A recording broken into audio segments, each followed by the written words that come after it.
بسم اللہ الرحمن الرحیم، لیکچر نمبر 45۔ آج انشاءاللہ ہم سورہ بروج پڑھیں گے۔ پہلے اس کا لفظی ترجمہ اور مختصر گرامر ہوگی، اس کے بعد اس کی تفسیر۔ والسماء، قسم ہے آسمان کی، ذات البروج، جو بروج والا ہے۔ برج کہتے ہیں ان راستوں کو جن پر سیارے چلتے ہیں، تو یعنی راستوں والا آسمان۔ یہ بھی اللہ کی ایک قدرت ہے کہ آسمان میں اللہ تعالیٰ نے راستے بنا دیے ہیں۔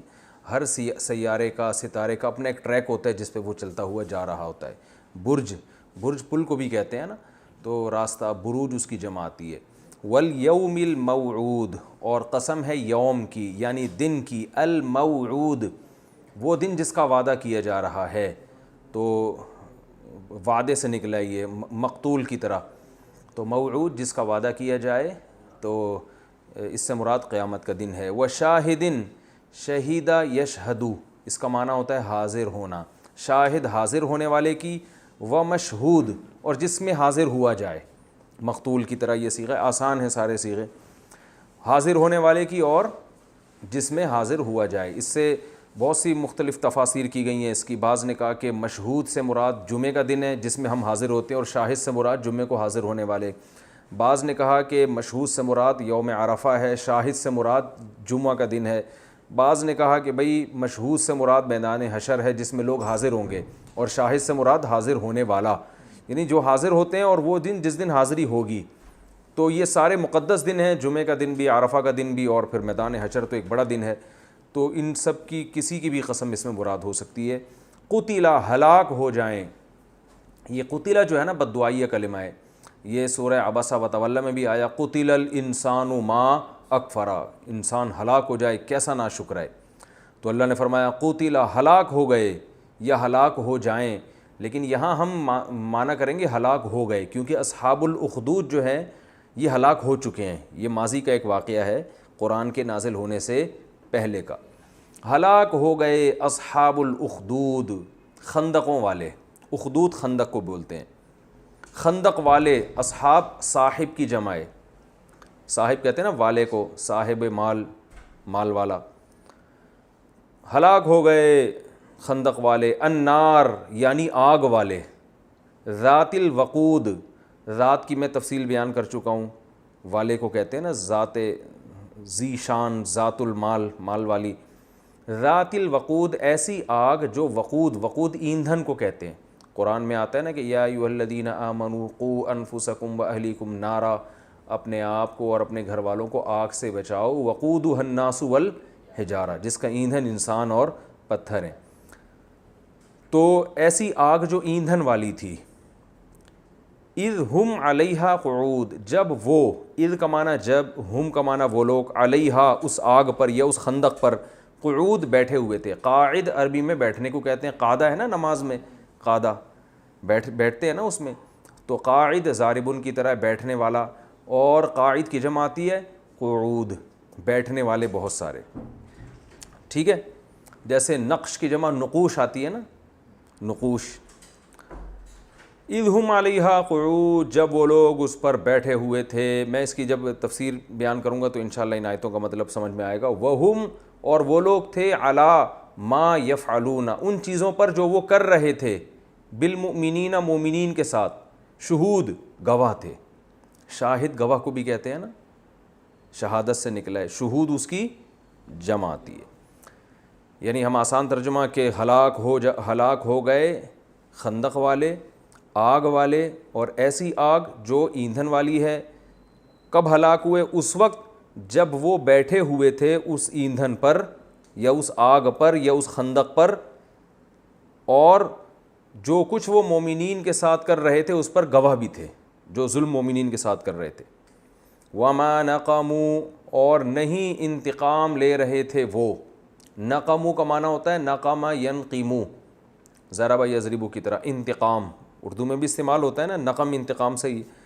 اور نہیں انتقام لے رہے تھے وہ، منہم مومنین سے، الا مگر اس بات پر کہ ان یؤمنوا، کہ وہ ایمان لائے تھے، باللہ اللہ پر، العزیز جو زبردست غالب ہے۔ عزیز کا معنی یاد رکھ لیں، ہر چیز پر غالب۔ الحمید، قابل تعریف، حمد سے نکلا ہے۔ حمد کسے کہتے ہیں؟ تعریف کو, تو حمید قابل تعریف.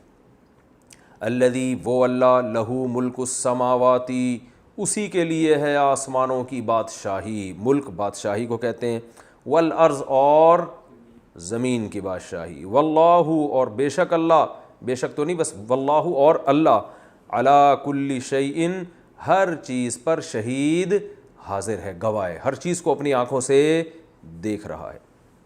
سمجھ میں آ رہی ہے بات؟ ان الذین بے شک وہ لوگ, فتنوا المؤمنین جنہوں نے مومنین کو فتنے میں ڈالا, فتنہ فتنے سے نکلا ہے, فتنوا ضربوا, ٹھیک ہے نا, فتنہ یفتنوا کا معنی ہوتا ہے فتنے میں ڈالنا. بے شک وہ لوگ جنہوں نے مومنین کو اور مومنات کو, مومن مردوں کو مومن عورتوں کو فتنے میں ڈالا, ثم لم یتوبوا پھر انہوں نے توبہ نہیں کی. یتوبوا اصل میں تھا یتوبوا, ینصروا کی طرح, ٹھیک ہے, تو پڑھا جاتا ہے یتوبوا, اور توبہ انہوں نے نہیں کی, فلہم تو ہے ان کے لیے, تو فا کا معنی تو, لہم کا معنی ان کے لیے, عذاب جہنم جہنم کا عذاب, ولہم اور ہے ان کے لیے عذاب الحریق آگ کا عذاب, جلانے والی. حرق عربی میں کہتے ہیں جلانے کو, حرق کسے کہتے ہیں؟ جلانا, حریق جلانے والی, ٹھیک ہے نا, تو جلانے والی کا عذاب. تو جلانے والی کون ہوتی؟ آگ, یعنی جلانے والی آگ کا عذاب.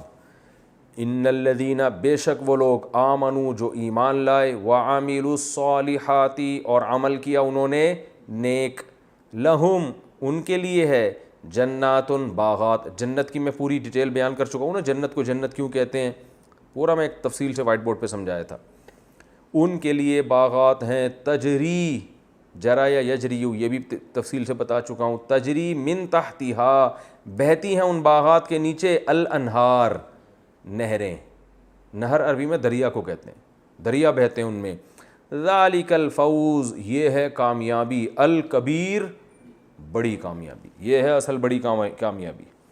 ان بطش ربک بے شک تیرے رب کی پکڑ, بطش کہتے ہیں پکڑ کو, بطش کسے کہتے ہیں؟ پکڑ. بے شک تیرے رب کی پکڑ, لشدید لام تاکید کے لیے, شدید کا معنی سخت, تیرے رب کی پکڑ بہت سخت ہے.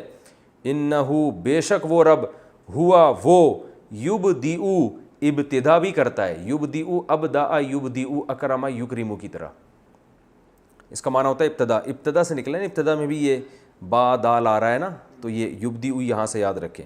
وہی ہے یبدئ ابتدا کرنے والا, ویعید اور دوبارہ لوٹانے والا. یعید اصل میں تھا یعود یکرم کی طرح, ٹھیک ہے نا, اس کا معنی ہوتا ہے عود, کہتے ہیں نا عود کر آیا, اعادہ لوٹا دینا, دوبارہ کسی چیز کو ریپیٹ کر دینا. وہی ہے جو پہلی مرتبہ پیدا کرتا ہے, ویعید اور لوٹاتا ہے, دوبارہ پیدا کرتا ہے. وہو الغفور اور وہی ہے بہت مغفرت کرنے والا. میں نے بتایا تھا نا, غافر مغفرت کرنے والا, غفور مبالغے کا صیغہ ہے, بہت زیادہ مغفرت کرنے والا. الودود بہت زیادہ محبت کرنے والا. ودود, ود عربی میں کہتے ہیں محبت کو, ایک تو ویسے ہی ود زیادہ محبت کو کہتے ہیں, ایک محبت ہے, ایک ہے کہتے ہیں نا مودت, اور یہ لفظ سنا ہوگا مودت, ٹھیک ہے نا, اردو میں بھی استعمال ہوتا ہے. حدیث میں آتا ہے تزوج الودود الولود, نکاح کرو ایسی عورت سے, الودود جو بہت محبت کرتی ہو, الولود جو ولود ولادت زیادہ کرتی, بچے زیادہ, نسل زیادہ بڑھائے, تو وہاں بھی ودود کا لفظ, ٹھیک ہے نا.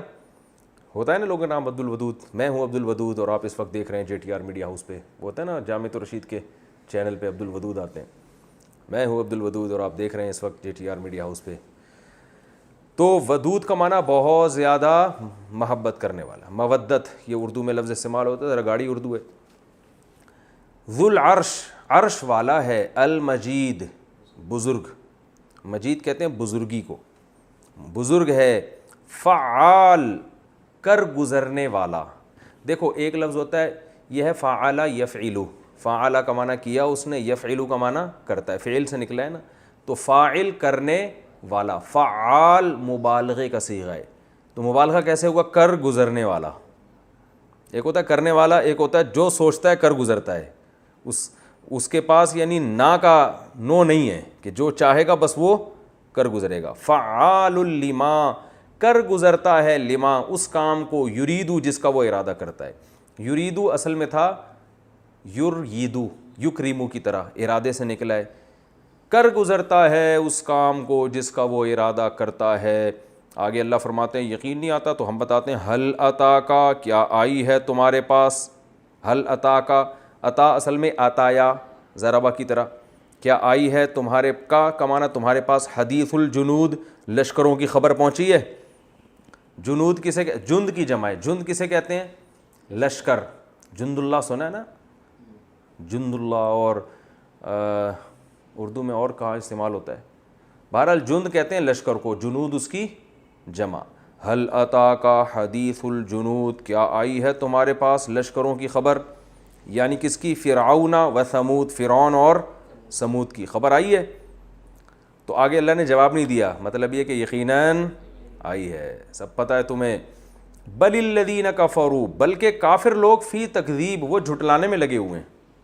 یعنی یہ بلکہ اصل میں پہلے ایک بات ہوتی ہے اس پہ رد ہوتا ہے نا. تو تمہارے پاس خبر آئی ہے تو خبر کا تقاضا تو یہ تھا کہ تم مان لیتے اللہ کی باتیں، لیکن الٹا معاملہ کیا ہو رہا ہے؟ کافر لوگ فی تکذیب، وہ کس میں ہیں؟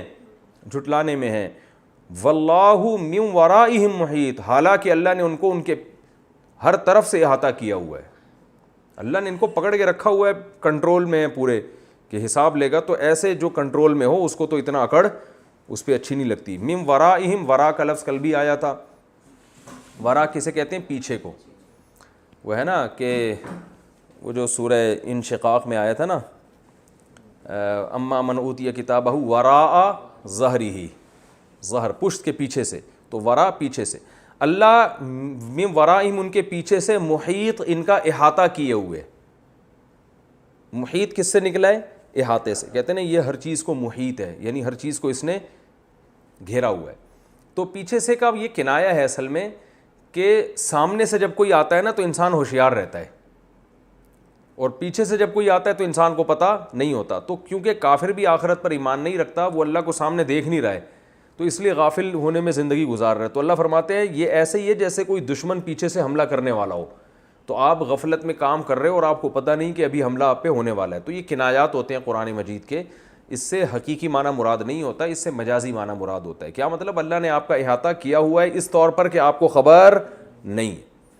بل ہوا قرآن مجید، بلکہ یہ تو قرآن ہے بزرگی والا. یعنی کافروں کے عمل سے ایسا لگتا ہے کہ یہ اللہ کا کلام نہیں ہے اور قرآن نہیں ہے، یہ معاذ اللہ کس سے کہانی ہے، معاذ اللہ. تو اللہ نے فرمایا نہیں، بلکہ یہ ہے قرآن مجید بزرگی والا، فی لوح، ایسی تختی پہ. لوح تختی کو کہتے ہیں، پہلے زمانے میں تختیوں پہ لکھا جاتا تھا نا. فی لوح، ایسی تختی پر، محفوظ، جو محفوظ ہے. محفوظ اردو میں اسی طرح استعمال ہوتا ہے.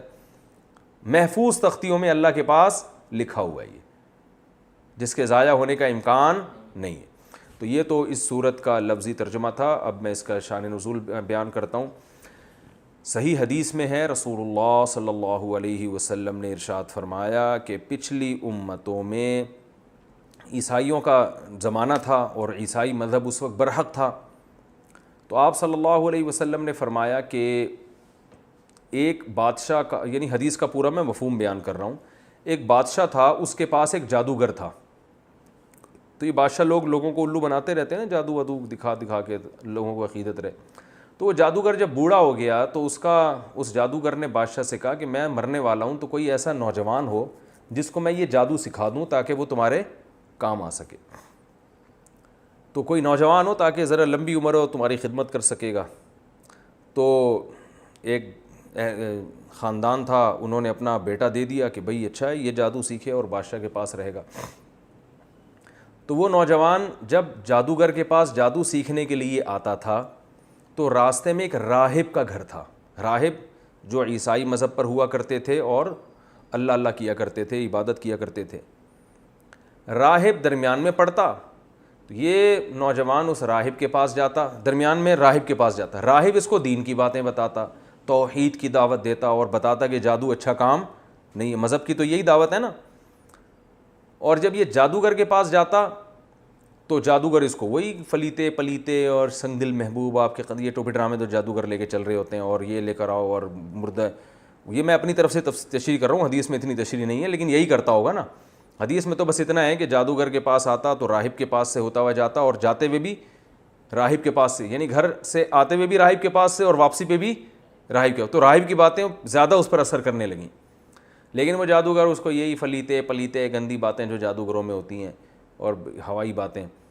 تو یہ جو نوجوان تھا نا، اس کو راہب کی باتیں اٹریکٹ کرنے لگیں کہ یار اس کی تعلیمات پاکیزہ ہیں، صاف ستھری، خود بھی صاف ستھرا رہتے ہیں. جو مذہبی لوگ ہوتے ہیں نہانا دھونا، جادوگر تو گندے وہ اس میں رہتے ہیں ہر وقت گند میں.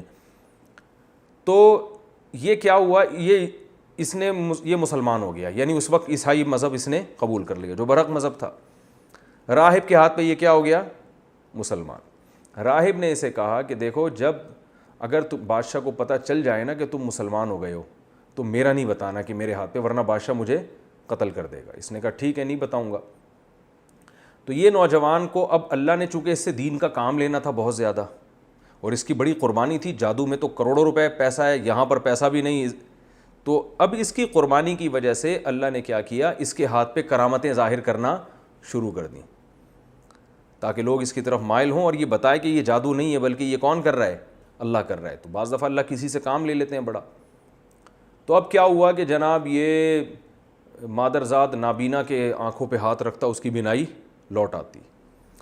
یہ کوڑ کے مریض پہ ہاتھ رکھتا، وہ اس کو شفا مل جاتی. ایسے عجیب عجیب کام اس کے ہاتھ پہ ظاہر ہونا شروع ہو گئے. تو بادشاہ نے کہا بھئی یہ تو بڑا جادوگر بن گیا ہے، اور یہ بڈھے نے تو اس کو بڑا ٹائٹ سے، بڈھے سے بھی آگے نکل گیا یہ تو جو جادو سکھا رہا تھا. بادشاہ بڑا خوش ہوا. تو بادشاہ نے اس کو بلایا کہ ہمیں تمہارے بارے میں خبر پہنچی ہے، تم تو بھائی یوں بھی کر رہے ہو، یہ بھی کر رہے ہو، یہ بھی کر رہے ہو، تم تو بڑے ماشاءاللہ فنڈر، ماشاءاللہ تو نہیں کہا ہوگا، یعنی فنڈر بن گئے. تو اس کو اب موقع مل گیا. اس نے کہا بھائی بات یہ ہے کہ یہ سب کچھ اللہ کر رہا ہے، میں نہیں کر، صرف ہاتھ میرا ہے، کرنے والا کون ہے، اللہ. بادشاہ تو کافر تھا، وہ تو اللہ کو مانتا نہیں تھا. اس کو یہ خطرہ ہوا کہ یہ تو لوگوں کو اللہ کی طرف دعوت دے رہے ہیں، تو لوگ تو اللہ کی قدرت پہ یقین کریں گے، میری دکان کیا ہو جائے گی، بند. تو بادشاہ اب اس کو قتل نہیں کرنا چاہتا تھا، کیونکہ بادشاہ کہہ رہا تھا یہ بڑا قیمتی آدمی ہے، اس کے ہاتھ پہ ایسی ایسی چیزیں ظاہر ہونا ہے، اگر یہ میرا بن جائے تو میرے لیے بہت مفید ہو سکتا ہے. تو بادشاہ یہ چاہ رہا تھا کہ اس کو ڈرا ڈرا کے قتل، یعنی ڈرائے، قتل کی دھمکیاں دے تاکہ یہ قتل نہ ہو اور یہ موت کے خوف سے جو ہے نا ایمان چھوڑ دے. خیر اس کو پہلے تو اتنا مارا گیا، اتنا ٹارچر کیا گیا کہ اس نے راہب کا نام بتا دیا کہ میں اس کے ہاتھ میں، ظاہر انسان ایک حد تک مار برداشت کرتا ہے. تو راہب کو لایا گیا اور راہب کا سر قلم کر دیا گیا. وہ بیچارہ شہید ہو گیا. کتنا مبارک راہب ہوگا جس کا حدیث میں تذکرہ آ رہا ہے. تو اور اس کو کیا کیا گیا کہ اس کو بادشاہ نے کہا کہ لوگوں سے کہا اپنے درباریوں سے کہ اس کو لے کے جاؤ پہاڑ پہ اور نیچے کھائی دکھاؤ، اس کو ڈراؤ، ٹھیک ہے نا، اور اس سے کہو کہ یہ عیسائیت چھوڑ دے، نہیں چھوڑتا تو ہم تمہیں یہاں سے گرا کے ہلاک کر دیں گے.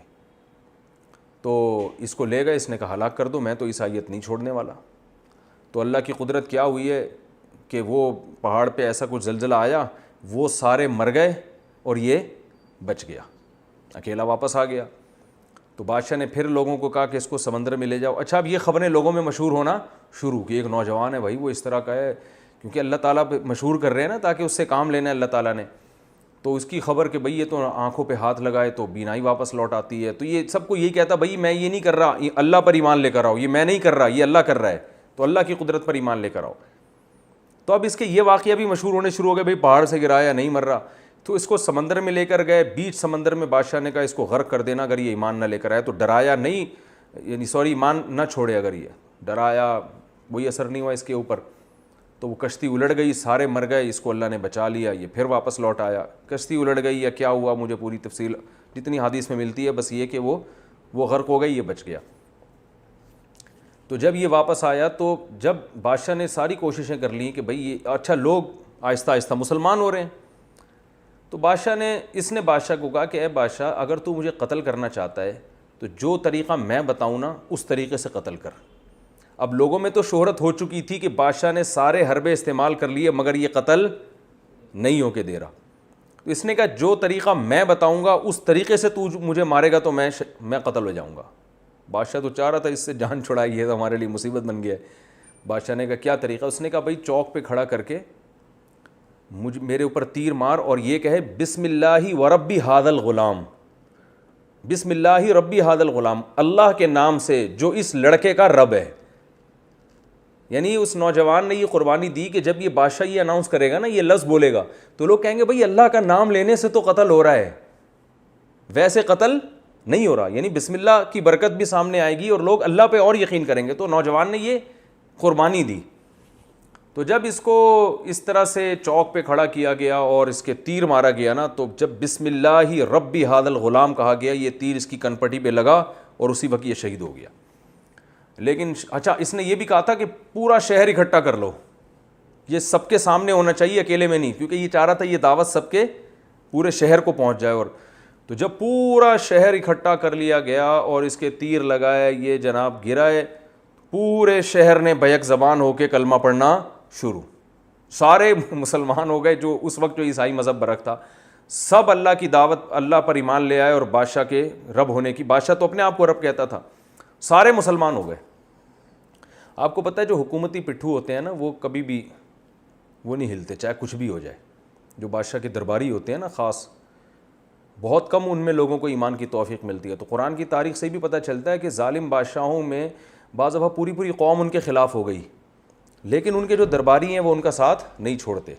تو ایسا ہی ہوا کہ پوری قوم مسلمان ہو گئی، لیکن جو بادشاہ کے درباری تھے، اس کے خاص لوگ تھے جو ہر وقت بادشاہ کے ساتھ رہتے تھے، وہ بادشاہ کے ساتھ تھے. تو بادشاہ نے یہ کہا کہ بھائی یہ تو پوری قوم ہمارا دین چھوڑ دیا اس نے اور مجھے خدا ماننے سے انکار کر دیا ہے، اب ایک ہی حل ہے کہ ان کو زبردستی مجبور کر کے اس دین برحق سے دور کرو. اور اس کا طریقہ یہ ہے کہ شہر میں جگہ جگہ خندقیں کھودی جائیں، ہر گلی میں، ہر محلے میں خندقیں کھود کے اس میں لکڑیاں ڈالی جائیں، آگ جلائی جائے، اور پھر ایک ایک کو پکڑ کے اس آگ میں جھونکا جائے.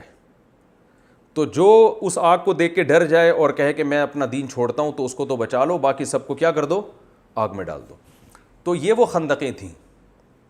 تو ایک ایک کو پکڑ کے ڈالا گیا. صحیح حدیث میں آتا ہے، آپ صلی اللہ علیہ وسلم نے ارشاد فرمایا کہ 3 بچے ہیں جو ماں کی گود میں بولے ہیں. ایک تو حضرت عیسیٰ علیہ السلام ماں کی گود میں بولے تھے، اور ایک وہ جس پر وہ ایک بزرگ تھے نماز پڑھ رہے تھے، تو ان کی ماں نے ان کو پکارا تو وہ پریشان ہو گئے کہ ایک طرف ماں ہے اور ایک طرف نماز ہے. تو آزمائش میں آ گئے نا، اللہ میں نماز توڑ کے جواب دوں تو تیرا حق ضائع ہوتا ہے، اور ماں کو نماز نہ توڑوں تو ماں کا حق. تو اسی کشمکش میں تھے کہ ماں نے بد دعا دے دی کہ اللہ کرے تجھ پر کوئی تہمت لگے. تو یہی ہوا کہ وہ پھر کسی چرواہے نے کسی عورت کے ساتھ زنا کیا، بچہ پیدا ہوا. تو وہ عورت شادی شدہ تھی نہیں. لوگوں نے پوچھا بچہ کس کا ہے، تو اس عورت نے جان چھڑانے کے لیے اس راہب پہ ڈال دیا. وہ بیچارہ نیک بزرگ اپنے جھونپڑی میں اپنی عبادت کیا کرتا تھا، اس پہ جھوٹا الزام ڈال دیا. لوگوں نے پکڑ کے مارا اس کو اور اس کے وہ عبادت خانہ گرا دیا. تو اللہ تعالیٰ نے اب اس پر رحم کیا، تو جو ہے نا ماں کی گود میں بچہ بولا کہ میرا جو ہے نا اس کے پانی سے اللہ نے مجھے پیدا نہیں کیا، بلکہ مجھے فلاں کے پانی سے اللہ نے پیدا کیا، وہ چرواہے سے. تو یہ کرامت اس راہب کی ظاہر ہوئی. تو اللہ نے اپنے حق کی وجہ سے اس کی عزت کی بھی حفاظت کی، لیکن ماں کی بد دعا بھی لگی اس کو. تبھی امام ابو حنیفہ رحمہ اللہ تعالیٰ اسی حدیث کی بیس پہ کہتے ہیں کہ اگر نماز کی حالت میں ماں پکارے اور اس کو پتہ نہیں ہے کہ آپ نماز پڑھ رہے ہیں، تو نماز توڑ دینی چاہیے. تو اب کیا مسئلہ ہوا کہ وہ بچہ بھی ماں کی گود میں بولا. تو خیر جب لوگوں نے کہا یہ تو راہب بڑا نیک آدمی ہے، بچے سے اللہ گواہی دلوا رہے ہیں، تو اس راہب کو دوبارہ پروٹوکول دیا گیا اور اس سے کہا ہم آپ کا عبادت خانہ سونے کا بنا کے دیں گے. اس نے کہا نہیں بھائی، وہ مٹی کا گھروندا ہی بنا دو میرے لیے، جب عبادت ہی کرنی ہے تو سونے کے محل کا کیا کرنا. تو یہ ایک بچہ ماں کی گود میں بولا، ایک عیسیٰ علیہ السلام، اور ایک تیسرا ایک اس واقعے میں. تو نبی صلی اللہ علیہ وسلم نے فرمایا کہ جب سب کو لا کے آگ میں ڈالا جا رہا تھا، نہیں وہ اتنا دودھ پیتا بچہ نہیں تھا جو یوسف علیہ السلام کی گواہی جس نے دی تھی نا، واسع خان، تو وہ آپ جتنا کم از کم ہوگا. تو یہ جو تھا حدیث میں آتا ہے کہ ایک عورت کو لایا گیا، اس کی گود میں جو ہے نا دودھ پیتا بچہ تھا. اب اس عورت کو اپنے بچے کا خیال آ رہا تھا، یہ بچہ کیسے آگ میں جلے گا نا. وہ بیچاری، باقی لوگ تو گر رہے تھے، ایمان اتنا مضبوط تھا ان لوگوں کا. اس بچے نے قربانی ایسی دی تھی نوجوان نے کہ وہ آگ میں گرنے کے لیے تیار. تو وہ بچہ، ماں جو ہے نا ہچکچا رہی تھی کہ ایک طرف کفر ہے کہ میں اللہ کا انکار کر دوں، اور ایک طرف یہ آگ ہے، اور پھر بچے پہ ترس آ رہا تھا اس کو کہ بچے کو کیسے میں ڈالوں. تو نبی نبی صلی اللہ علیہ وسلم نے ارشاد فرمایا کہ اللہ نے اس بچے کو قوت گویائی عطا فرمائی. تو جب کوئی اللہ کے لیے ایسی قربانیاں دیتا ہے نا تو اللہ کی بھی مدد ہوتی ہے. تو اس بچے نے ماں کی گود میں بولا کہ اے ماں یہ آگ کا ایندھن نہیں ہے, یہ جنت کا باغ ہے, اس میں کود جا. تو نبی صلی اللہ علیہ وسلم, یعنی یہ دیکھنے میں آگ لگ رہی ہے, حقیقت میں یہ آگ نہیں ہے, یہ باغ ہے, اللہ نے جو ہے نا آزمائش کے لیے اس کو رکھا ہے. تو وہ ماں جو ہے نا اپنے سینے سے لگا کے اس میں کود گئی. تو خیر وہ اس بادشاہ نے, کمبخت نے, ان سب کو قتل کر دیا. تو وہ غالب آ گیا بادشاہ, وہ ہلاک ہو گئے. تو اب چونکہ ظاہری لحاظ سے بادشاہ کو کامیابی مل گئی تھی اور وہ ایمان والے سارے قتل ہو گئے, جو کفر میں تھے وہ تو بادشاہ کے ساتھ ہو گئے, تو اب ظاہری لحاظ سے تو وہ کامیاب ہو گئے نا.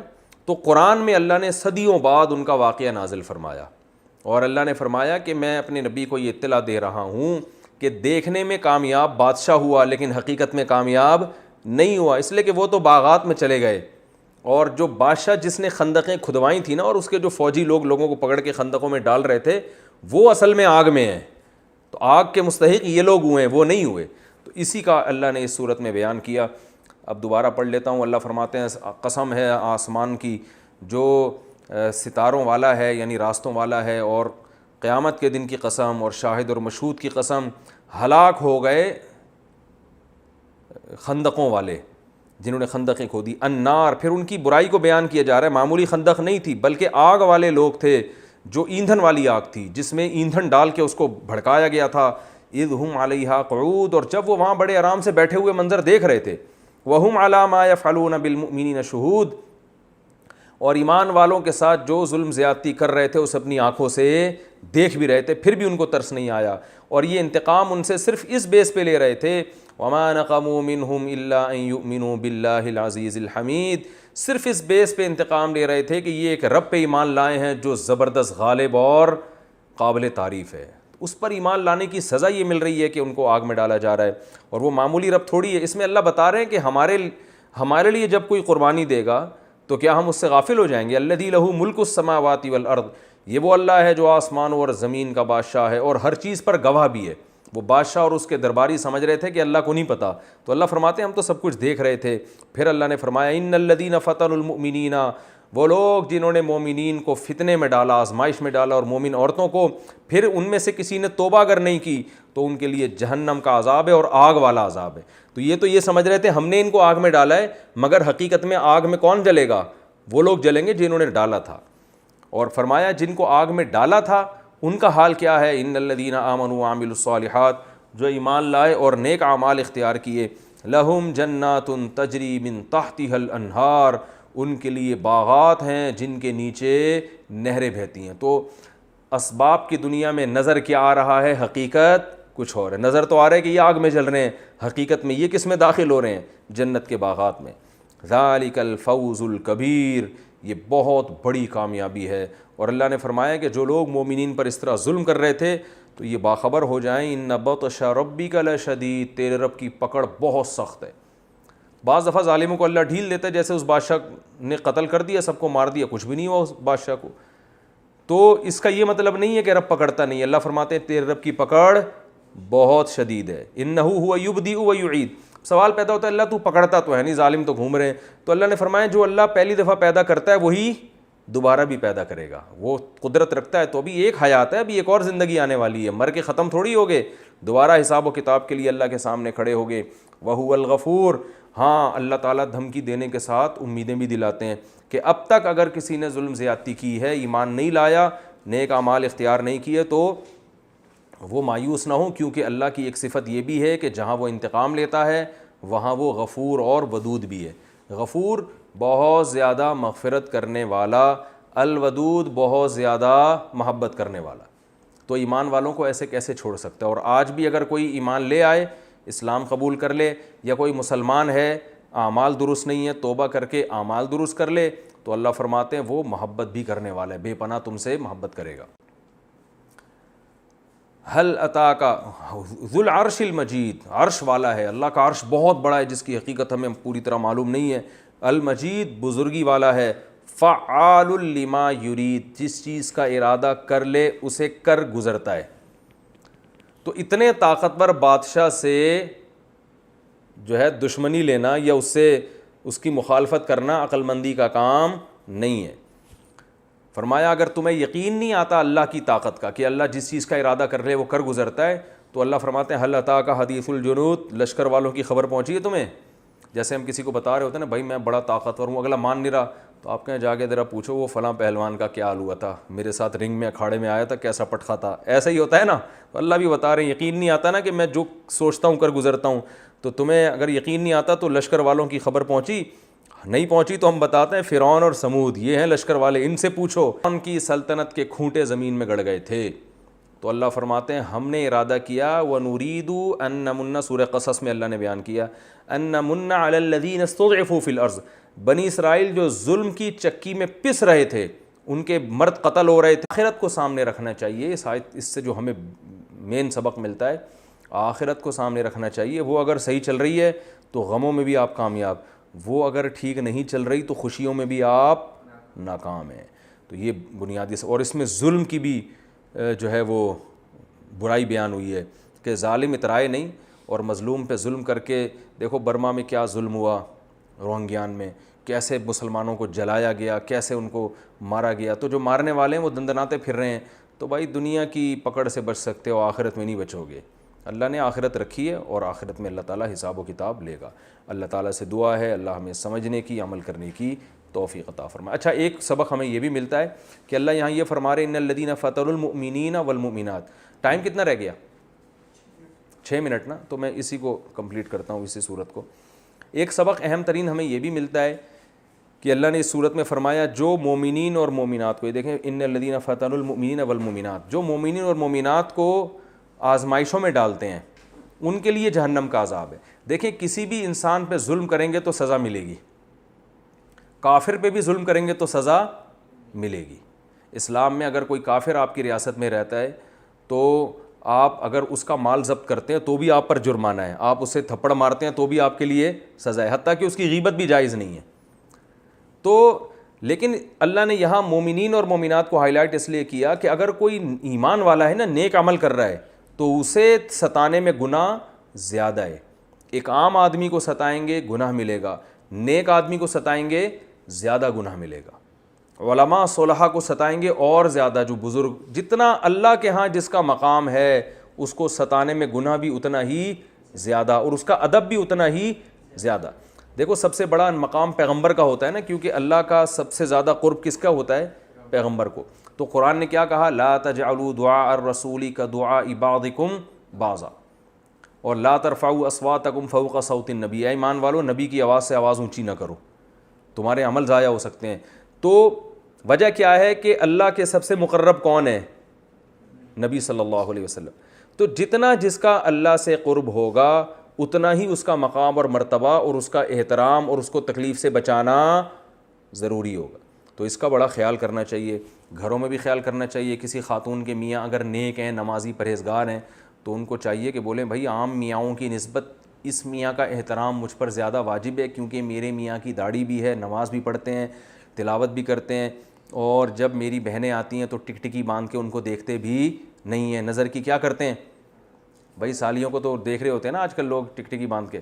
تو میرے میاں بہت نیک ہیں. تو ایسی عورت پر اپنے میاں کا احترام دوسری عورتوں پر جتنا احترام واجب ہے اپنے میاں کا, تو ایسی عورت پر احترام زیادہ واجب ہے. یہ ستائے گی اپنے میاں کو, گناہ زیادہ ہوگا. اسی طرح آپ کو بیگم مل گئی نمازی, پرہیزگار اور پردے والی, تو اگر آپ اس کی حق تلفی کریں گے تو ایک آدمی کی بیوی بے دین ہے, وہ اس کی حق تلفی کرتا ہے تو گناہ گار ہوگا, لیکن نیک بیوی کی حق تلفی کریں گے تو گناہ دوسروں سے زیادہ. کیونکہ اللہ کیا کہہ رہا ہے؟ ایمان والے جو نیک اعمال کرتے ہیں نا ان کو ستانے کا گناہ یہ زیادہ ہے. اس کو اللہ نے الگ سے ہائی لائٹ کیا ہے. اسی طرح اولاد میں بھی کوئی نیک ہے تو اس پہ ظلم کرنا, ماں باپ اگر نیک, ماں باپ تو کافر بھی ہوں تو قرآن نے کہا کہ ان سے اچھا سلوک کرنا پڑے گا, لیکن اگر ماں باپ مسلمان ہیں تو پھر برا سلوک کرتے ہو تو اور زیادہ گناہ, اور اگر نیک ہیں تو پھر برے سلوک کا اور بھی زیادہ گناہ. تو جتنا حدیث میں اس کو یوں بیان کیا, بخاری کی حدیث ہے, من عادی لی ولیا فقد آذنتہ بالحرب, جس نے میرے کسی ولی سے دشمنی کی تو میرا اس کے خلاف اعلان جنگ ہے.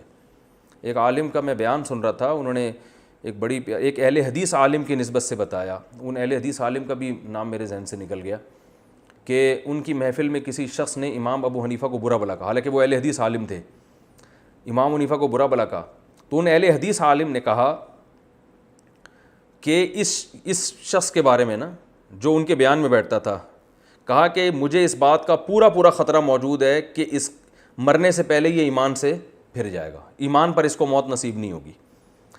تو جن عالم کا میں نے بیان سنا نا، سرگودا کے بڑے مشہور عالم ہیں، انہوں نے بتایا کہ وہ کیا ہوا کہ جی یہ واقعی ایسا ہوا کہ وہ بندہ بعد میں قادیانی ہو گیا اور قادیانیت پر اس کی موت واقع ہوئی۔ تو لوگوں نے ان سے پوچھا کہ حضرت آپ نے پہلے سے کیسے پیش گوئی کر دی تھی کہ اس آدمی کی موت ایمان پر نہیں ہوگی، آپ کو پہلے سے کیسے پتہ چل گیا؟ تو انہوں نے کہا کہ اس نے امام ابو حنیفہ کو برا بھلا کہا ہے، اور نبی صلی اللہ علیہ وسلم نے ارشاد فرمایا کہ جس نے میرے کسی ولی سے دشمنی کی تو اس کا میرے خلاف کیا ہے؟ اعلان جنگ۔ تو جب کسی کا کسی کے خلاف اعلان جنگ ہوتا ہے نا، تو جنگ میں دشمن کی کوشش ہوتی ہے دشمن سے سب سے قیمتی چیز چھینے۔ تو اللہ جب کسی سے دشمنی کر لیتا ہے تو پھر اللہ کی دشمنی کا مطلب ہے اللہ آپ سے آپ کی سب سے قیمتی چیز چھینے گا، اور سب سے قیمتی چیز کیا ہے؟ ایمان ہے۔ تو اس لیے جو بزرگوں کو برا بھلا کہتے ہیں، صحابہ کو برا بھلا کہتے ہیں، تو ان کو ڈرنا چاہیے کہ ان کی موت ایمان پر واقع نہیں ہوگی، اللہ ان سے ایمان چھین لے گا۔ تو اس لیے اہل اللہ، مشائخ، بزرگان دین، جو بھی اللہ والے لوگ ہیں، جتنے حضرت شیخ عبد القادر گیلانی رحمۃ اللہ علیہ، بعض لوگ تو غلو کر کے ان کو اللہ کے برابر بنا دیا، اور بعض کیا کرتے ہیں وہ توہین میں غلو کرتے ہیں، کیڑے نکال رہے ہیں بزرگوں کی کتابوں سے، اور جو ہے نا ان کو برا بھلا کہنے کے لیے لب و لہجہ غیر شائستہ ہوتا ہے۔ تو ان چیزوں سے بہت خطرے کی بات ہے، بہت ڈرنا چاہیے، اس سے ایمان سلب ہونے کا خطرہ، کیونکہ اللہ نے بتایا کہ ایمان والوں کو ستانا، یہ بھی تو ستانا ہے نا کہ ایک دنیا سے چلے گئے، آپ ان کی برائیاں کر رہے ہو، ان کی غیبتیں کر رہے ہو، ان کے جو ہے نا غلط سلط تعویلات کر کے ان کو کوئی کافر قرار دے رہے ہو، کسی کو گمراہ قرار دے رہے ہو۔ تو میں نے دیکھا ہے ایسے لوگوں کے چہرے کے نور کو اللہ چھین لیتے ہیں۔ تو اس لیے اس کا بہت اس سے خطرہ ہے، اس سے ڈرنا چاہیے۔ اللہ تعالیٰ سمجھنے کی، عمل کرنے کی توفیق عطا فرمائے۔